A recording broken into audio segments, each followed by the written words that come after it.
My name is Elston Dameron-Drew.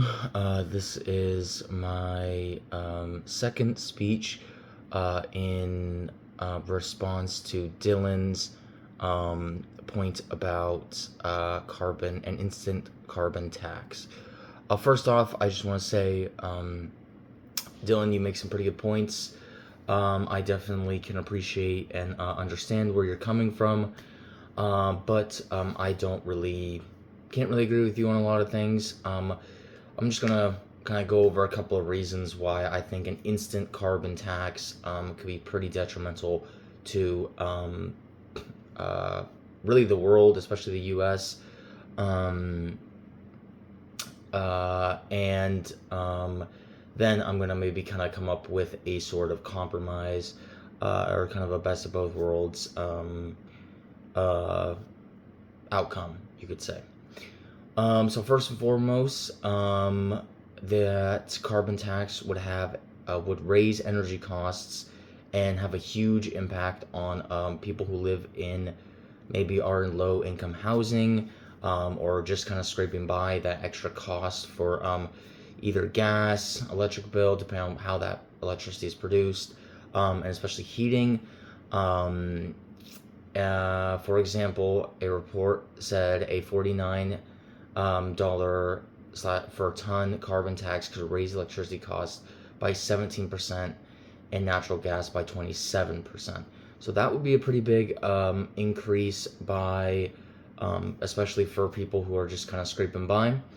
And we definitely would not want to inflict more stress and kind of turmoil on people who maybe are already struggling and or at least financially.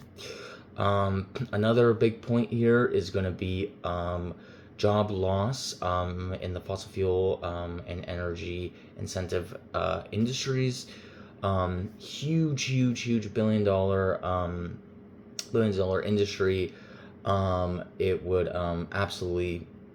would pretty heavily impact those jobs. A ton of people would lose their jobs, and that's a pretty big downside of that, of imposing the instant tax in that way. And then another thing would be a major political backlash. For example, the CEI argues that a carbon tax provokes severe political backlash, especially because energy prices would rise and people are sensitive to inflation. According to CEI polling, many Americans are unwilling to pay significantly more for energy just to mitigate the effects that it has on climate change. That is definitely true, and that would just be not good. Another point here is going to be difficulties in policy. Just simply coming up with this tax is not going to be particularly easy. Excuse me.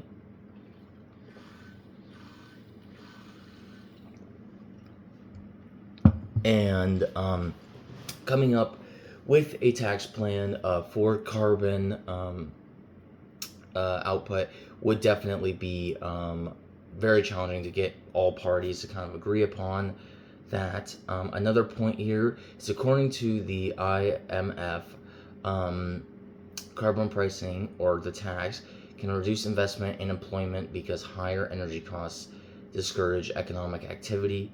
These the tax from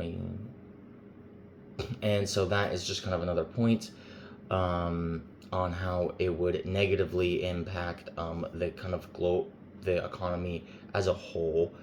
Furthermore, another point is high fiscal burden, large-scale revenue needed.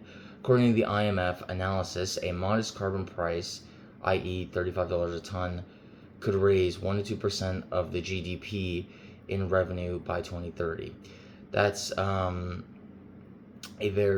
that's a big deal. Definitely something to keep in mind when you are thinking about that. Now, to kind of wrap things up and come to my second point that I mentioned in the beginning, that is going to be kind of a middle ground conclusion. I think, really, like anything, or most political or controversial issues, really there is no way to win. I think the best course of action in most and almost every instance is to come to a fair agreement where both parties can leave happy. So, for instance, this could look like, yes, we do bring on a carbon tax. Um, However, that tax would be slowly implemented and would maybe increase extremely gradually over time. However, I think just an outright carbon tax would be pretty detrimental to people's safety and well-being. They wouldn't be able to get heat, the economy as a whole, and just causing a large political backlash. So thank you.